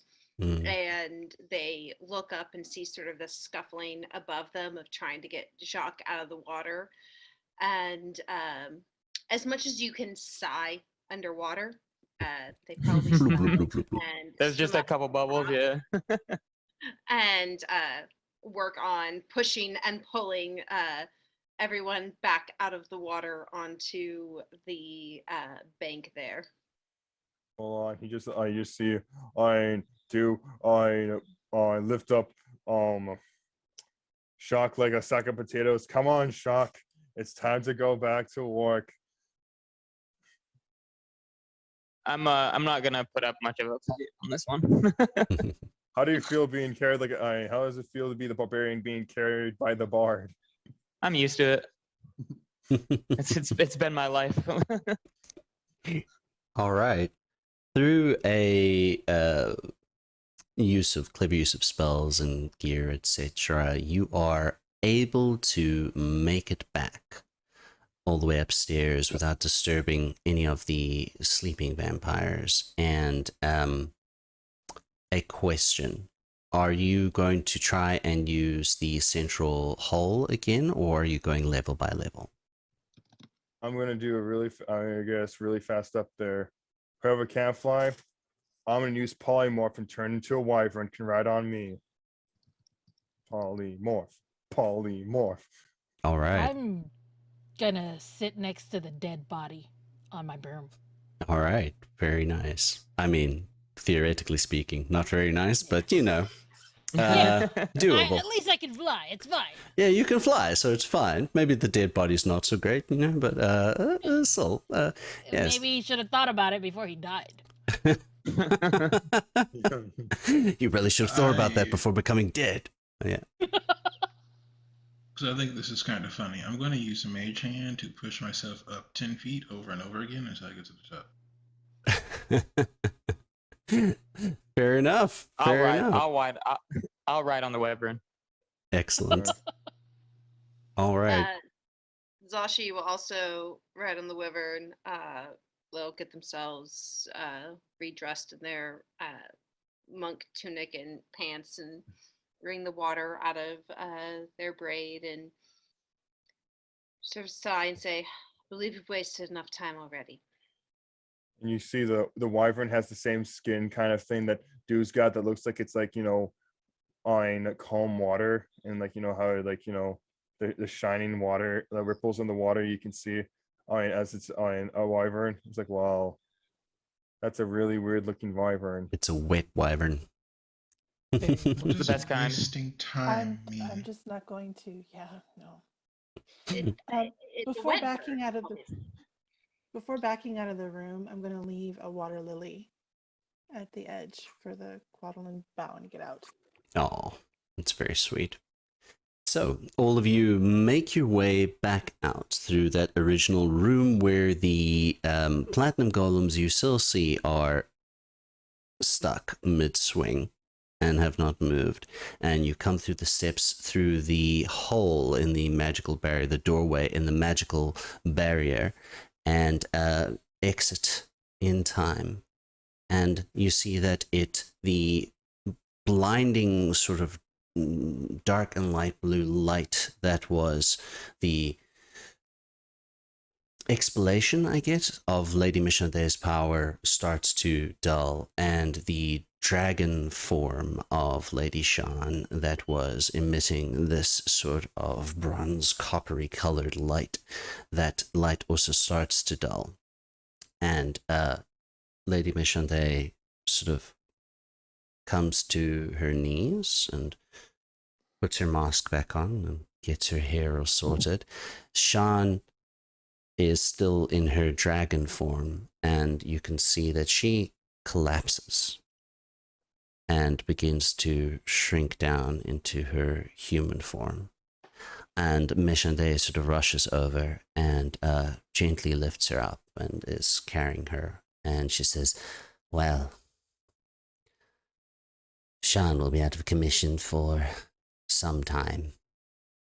This takes a heavy toll on her.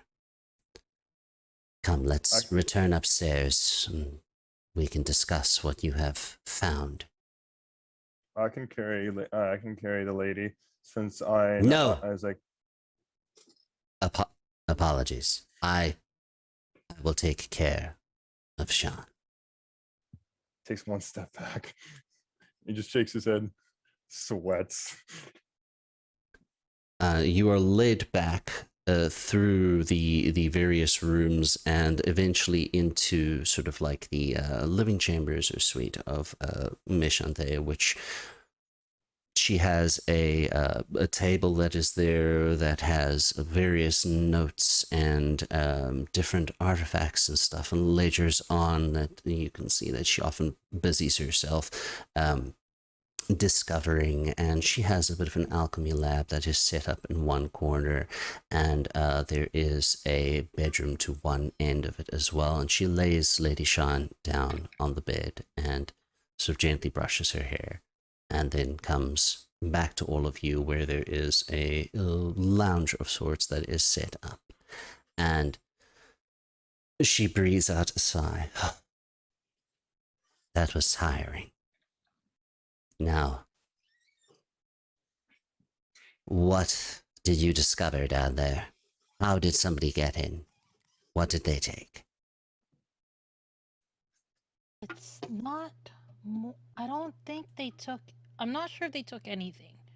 They did destroy records.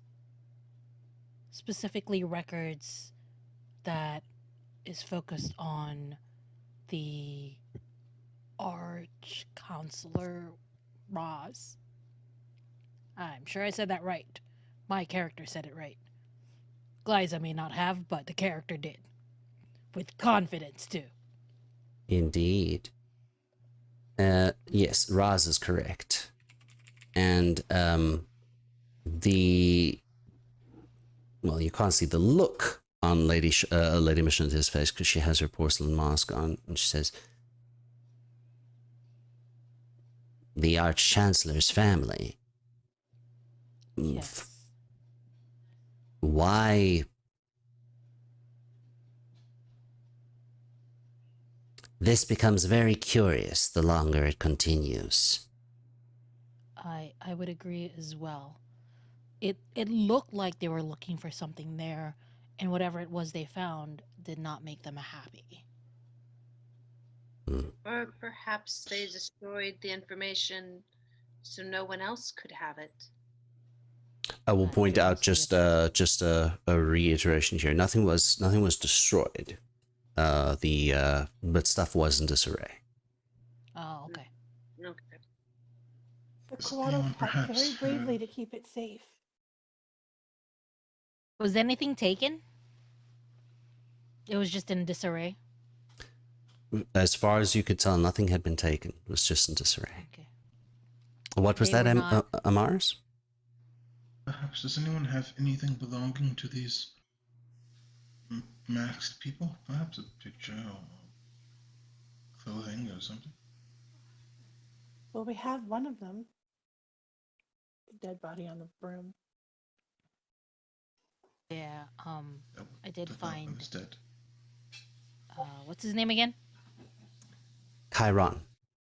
I did find Chiron down there. It seems that just like the earlier noble that we had met, not met, he too has fallen into whatever this cult is.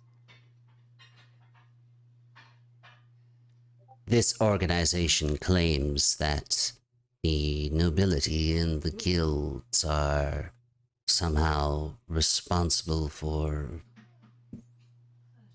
I don't know, keeping Oxala asleep or keeping people from the truth of Oxala, and they claim to speak for the people and equality and such, but they are, from what we have seen, at least those which appear to be ranked of some way, appear to be nobles, and they're interested in the Arch-Chancellor's family, or at least this.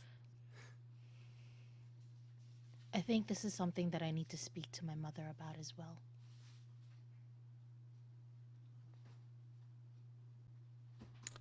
Forgive my boldness, but do we have proof that they are wrong?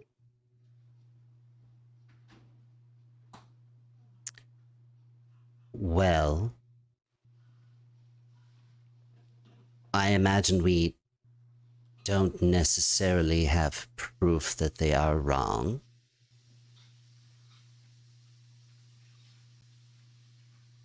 As part of our job here, as the keepers, we have extensive records and knowledge of the gods and the royal family and the noble houses and many artifacts. Everything that is in that vault, I have either personally read or collected myself, at least some of the earliest things, those that were part of my original family, shall we say. I have no reason to believe that the gods are a lie. What we are told and what we know is that Oxala sleeps somewhere that is kept from us. Yes, but and perhaps this is my own personal interpretation of my calling as part of the knowers, but it is important, the most important, to question and verify and prove these things that often we take for granted, or perhaps don't want to look into further. And I can't say I agree with their methods because it comes at a cost of the lives of the people here in Moranzan. But perhaps these cultists are asking questions worth answering. Perhaps. It is never a bad thing to ask questions, of course. That's how we learn, right? Insight check. Absolutely. Sure. To me? Here's the truth. All right, No, here's the truth. no. 'Cause, yeah, I'll say, No, I believe Sashi's believing what she's saying. Yeah, I was that's a gonna, 3. Everything she says is true. yeah, I'll say, A Drew's 3? gonna say, yeah, Drew's gonna look over to Sashi and put his hand on their shoulder. It's like, Sashi, you're speaking to you're speaking to one of the guild masters that they clearly said that they were lying to us. And let me tell you, as far as back as records that I have read, she's been alive. And he goes, and to this day, none of the guild masters or even the nobility has ever led me astray. So why have they? Why would you think they would do so now? I apologize if my opinions and beliefs came across as accusatory. It is. I merely ask the questions, and I do not believe that anyone is intentionally lying. I just think sometimes individuals may find it easier to go along with what they know than to question ideals and beliefs that they have held dear and true for their entire lives. It is a difficult thing to let go of something you believed to be a core piece of yourself. This is true. Your wisdom does surpass your years. I cannot comment on any of that, to be honest. I don't fully understand how your guilds or things work.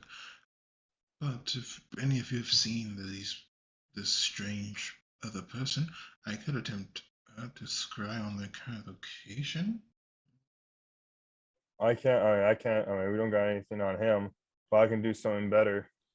And I give him the I give him the crossbow I picked up from the one guy that flipped me off earlier that day. It's like he got away, and he tossed him the crossbow. I confiscated his weapons though. If that would help you. Maybe they all met up together somewhere in some secret location.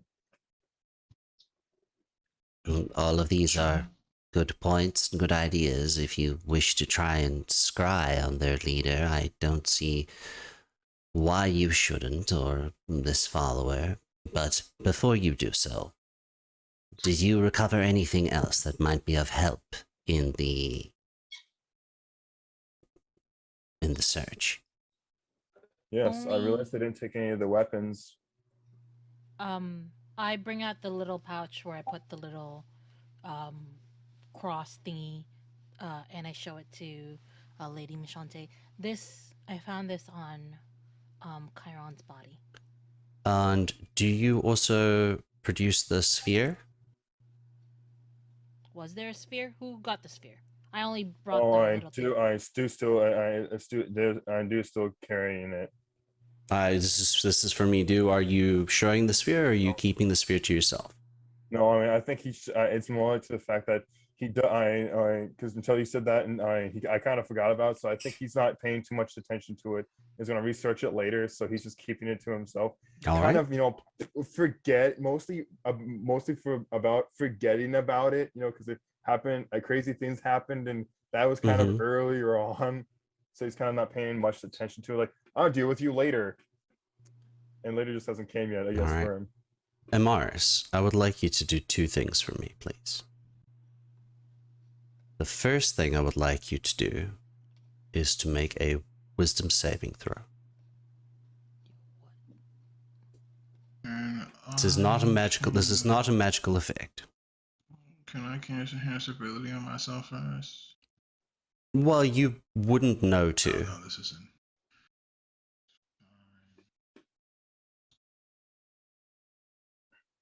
Ooh. 21. Ooh. 21. All right, then you do not need to do the second thing for me. Lady Salome produces from her pouch the necklace that she had collected off the body of Chiron Metzle. It is shaped and was held in the way that one would a holy symbol, and it is a circular silver constructed sort of medallion, which has sort of the symbol of basically 3 cords intertwined along each other. The moment Lady Salome produces that, your eyes go wide with shock, and you almost completely lose your composure and begin to cry. But you recognize that symbol.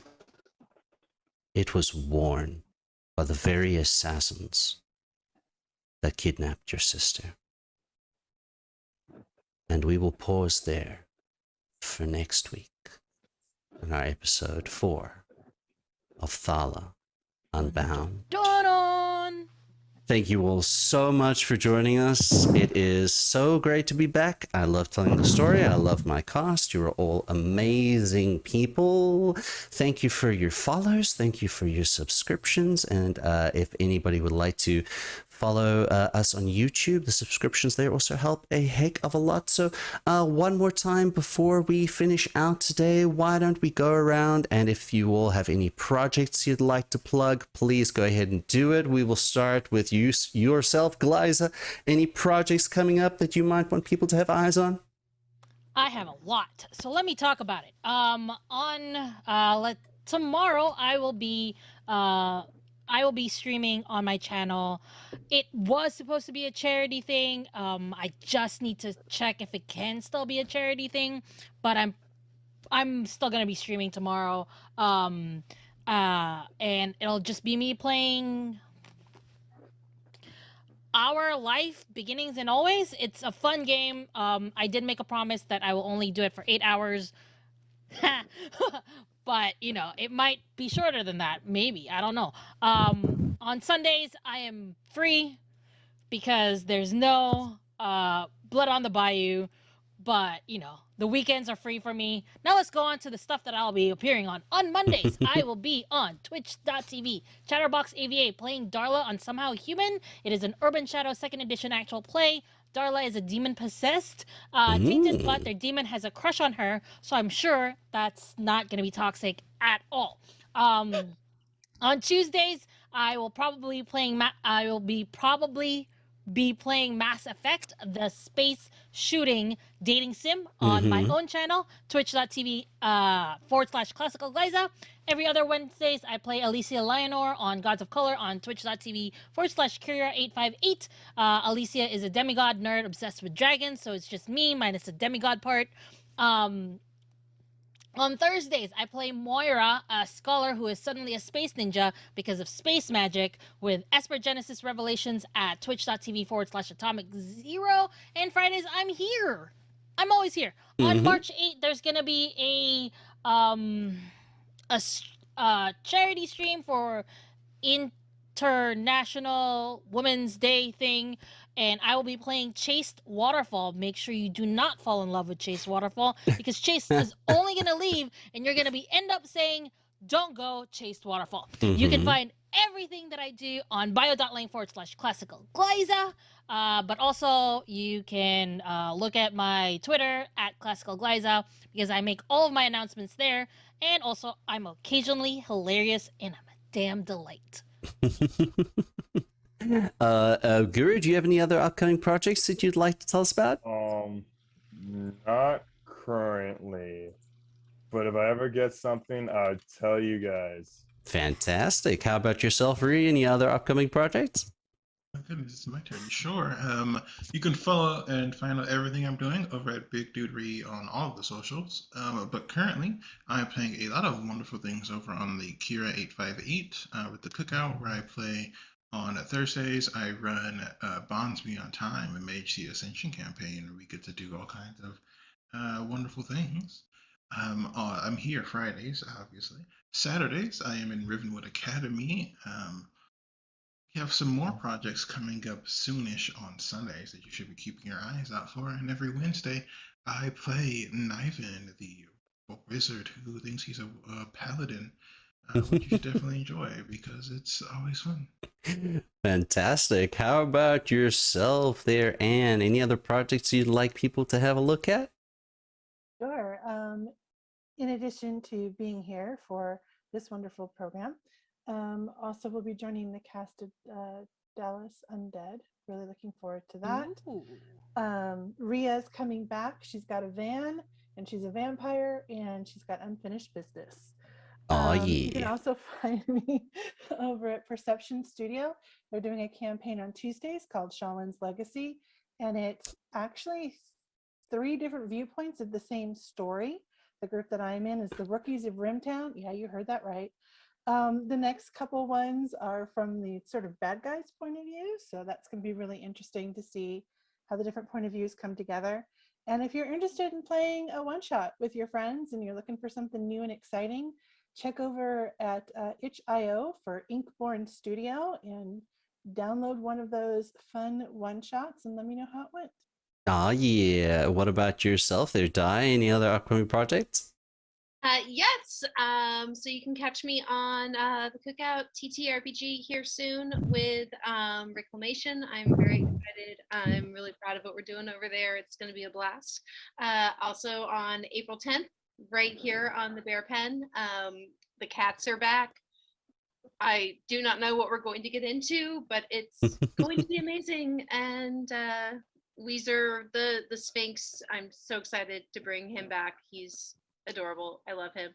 And I have absolutely nothing to do with this except it's near and dear to my heart. I'm sure everyone knows about the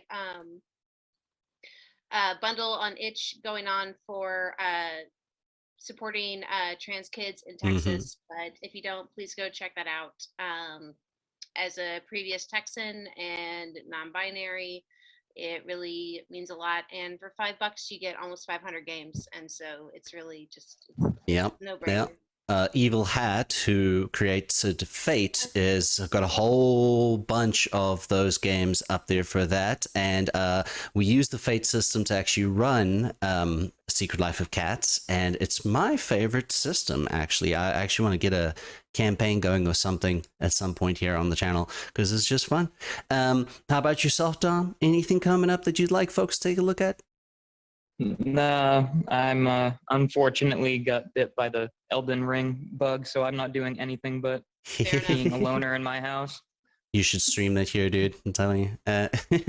I need to. But now my headset's all screwy. I gotta get this fixed now. Yeah. Eventually. As for myself, you can find me on all the socials at the Adrian Bear, and I am the storyteller on the Bayou. That's on break at the moment. I'm the storyteller here, and I also play JC Diaz on Lords of Faerun, which is also on break, and I'm playing Jethrin Cloudpaw, the Leonin Paladin, who is also on Reclamation, and you can find that on the Cookout TTRPGS YouTube. And hopefully I'll have some things coming up, some other things coming up soon. That'll be great. Again, thank you so much for joining us. Be good to each other, love each other, and we'll catch you all next week. Bye-bye.